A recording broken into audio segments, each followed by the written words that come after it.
When Mao came to power, the majority of the population were living in poverty, working in harsh conditions in the rice fields and barely producing enough to feed themselves. But at least they did have enough to eat. The economic program known as the Great Leap Forward, begun by Mao in 1958, led China to complete disaster. The Great Leap Forward began with the slogan of doubling China's industrial and agricultural production.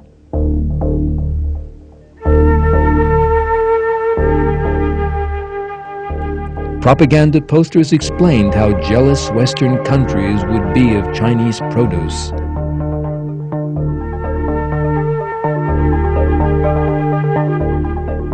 Mao was portrayed as a leader who would solve all problems by implementing communist ideology in society. To that end, agriculture was first collectivized. Individual production was banned. Were placed in huge communes consisting of thousands of people and forced to engage in collective production under military discipline.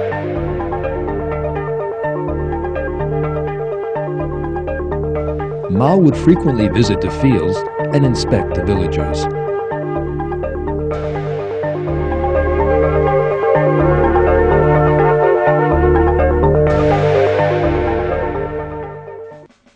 At the same time, the Communist Party initiated a campaign aimed at ridding the whole country of harmful animals. Sparrows had a list of animals thought to damage produce.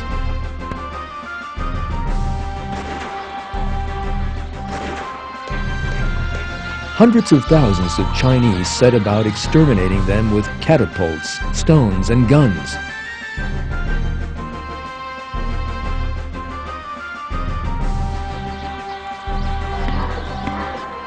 Those bringing in large numbers of dead sparrows were praised as model communists. Yet this odd campaign led to a result that the Communist Party had failed to foresee.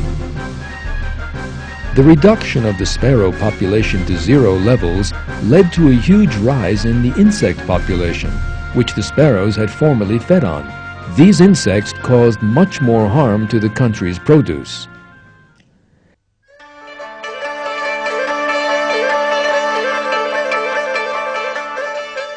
In 1958, competitions were held between communes.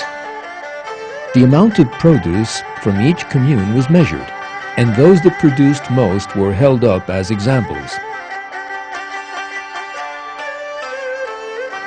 Every commune swore to reach higher quotas.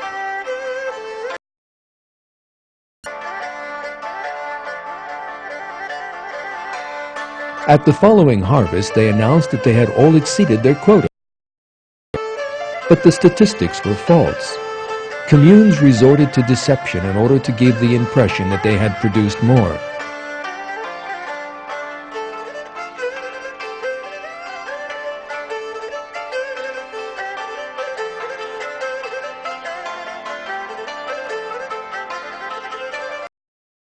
Some filled their quotas by replanting harvested crops in the inspection fields.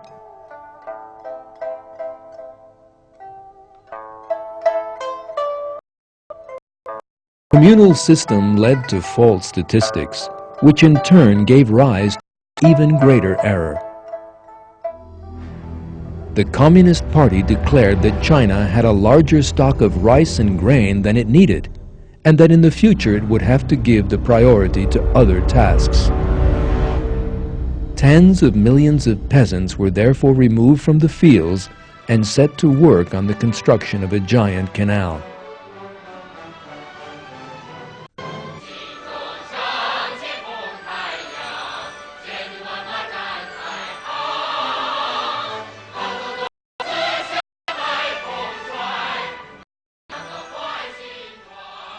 These villagers were portrayed in propaganda films as happy and highly motivated, although in fact they were soon to suffer a terrible moral and physical collapse.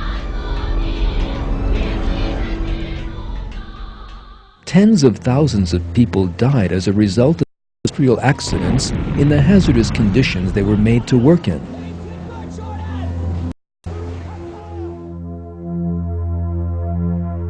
The Communist Party came up with a crude calculation that every worker will build 1 meter of canal and the project will end in 3 months. Yet it actually took more than 10 years to finish the canal.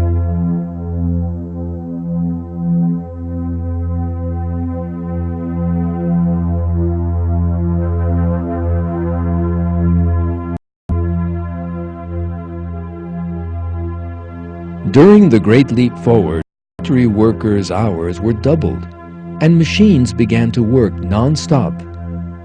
They were not even allowed to stop for maintenance and repairs, and so soon began to fall apart. Factories were ruined.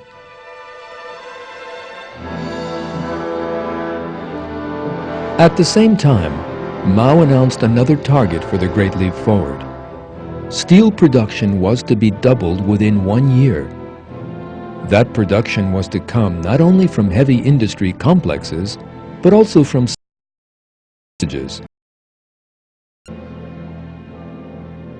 As a result of communist ideology, Mao believed that workers' power held a magical force.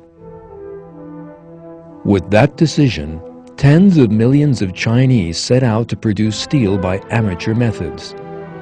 Everything made of iron they could find, from doorknobs to saucepans, was melted down in primitive furnaces in an effort to produce steel.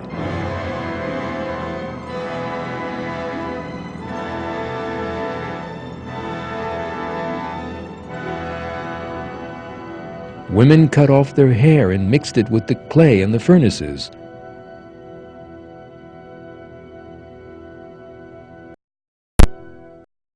Forests were plundered to provide enough wood for these primitive ovens.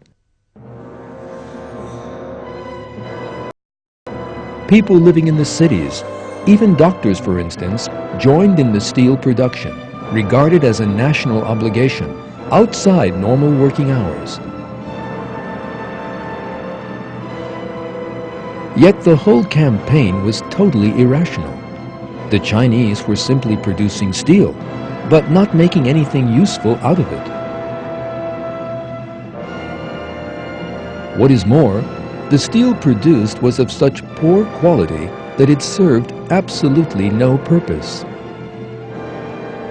The true dimensions of the catastrophe emerged in 1909. While villagers were working on making steel or building canals, the fields were left empty.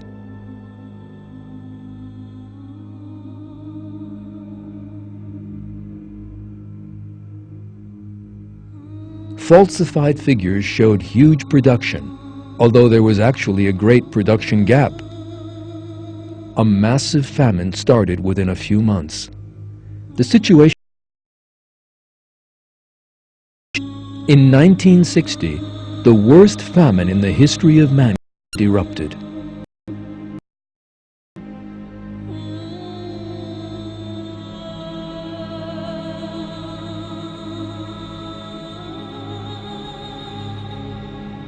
"40 million people starved to death in just 2 years. Mao's Great Leap Forward had ended in catastrophe.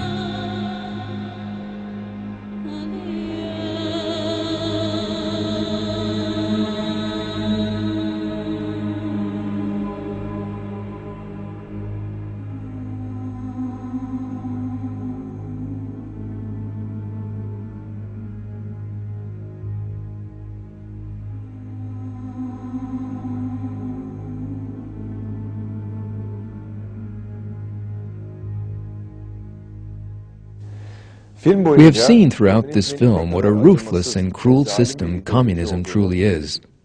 Another fact that needs to be made clear is the unintelligent thinking and behavior of communist regimes. The so-called reconstruction project that Mao called his Great Leap Forward is a clear example of this. The Great Leap Forward shows the clichés of communist ideology bear no relation to the real world, and that the great ideas of communist theoreticians such as Marx, Lenin, and Mao, supposedly so scientific and clever, are in fact nothing more than empty nonsense. Communists believed in a mistaken ideology and inflicted terrible suffering on mankind by trying to impose that ideology on society. The irrational system established by communism is also a living manifestation of God's description of the deniers in the Quran as people who do not use their intellect.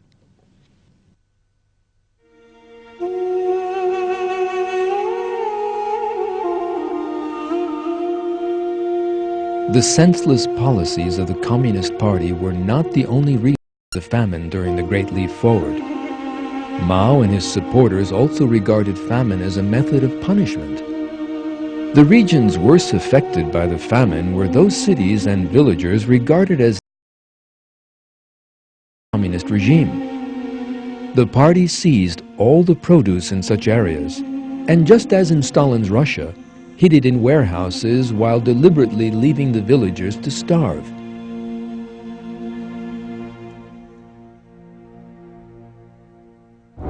The reason the Chinese communists were able to be so ruthless was the result of the way they regarded man. Just like Lenin and Stalin, Mao regarded human beings as a species of animal and attached no value to them.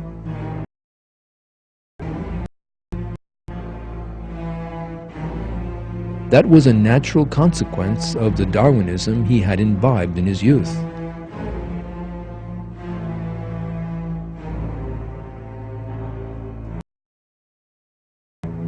When he said, "The basis of Chinese socialism rests on Darwin and his theory of evolution," Mao was actually clarifying the basis of the savagery he implemented. Mao's Darwinist philosophy has been described by the Harvard University historian James Reeves Pusey in these terms. The thought of Mao Zedong was and remains a powerful mixture of Darwinian ironies and contradictions. Mao Zedong, in an angry moment, as late as 1964, swore that all demons shall be annihilated. He dehumanized his enemies, partly in traditional hyperbole, partly in social Darwinian realism. Like the anarchists, he saw reactionaries as evolutionary throwbacks, who deserved extinction. The people's enemies were non-people, and they did not deserve to be treated as people.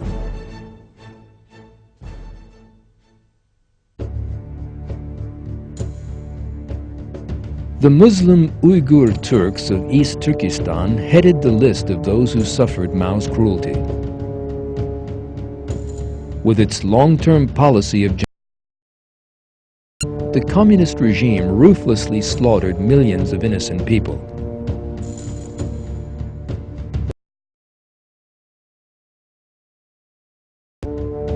As a result of the nuclear tests deliberately carried out in the region, tens of thousands of children were left handicapped.